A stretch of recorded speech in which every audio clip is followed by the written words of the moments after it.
Урматтуу мекендештер, мугалимдер менен дарыгерлер коомубуздун тирөөчү, өмүрдүн жана илим билимдин сакчылары. Алар биздин билимдүү болушубузга, ден соолугубузга кам көрө турган жана келечегибиздин пайдубалын түптөй турган адамдар. Алардын эмгегисиз маданияттуу, билимдүү коомду, дени сак улутту элестетүү мүмкүн эмес. Бирок мугалимдер менен дарыгерлерди урматтап сыйлоонун ордуна кемсинтип, кээде аларга кол көтөргөн жол берилгис көрүнүштөр коомубузда учурай калууда. Мындай көрүнүштөр мыйзамды гана бузбастан адепсиздиктин жеткен чегин көрсөтөт. Мен мындай көрүнүштөрдү кылымдардан бери келаткан аксакалдарды, элдин кызматтагылардын урматтоого, адептүүлүктү жана маданияттуулукту үйрөткөн наркыбызга жана салттуу динибизге болгон сокку деп эсептеймин.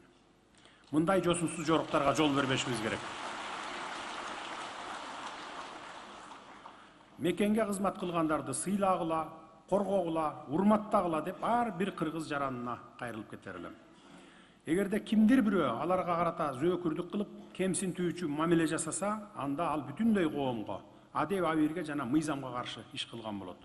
Эгер биз келечекте туруктуу өнүгүү багытына түшкөн байгер мамлекет кургубуз келсе, улутубуздун саны артып, өзүнүн нарк наслин сактап өссүн десек, анда мугалимдерге жана дарыгерлерге болгон буга чейинки мамилени толугу менен өзгөртүшүбүз керек.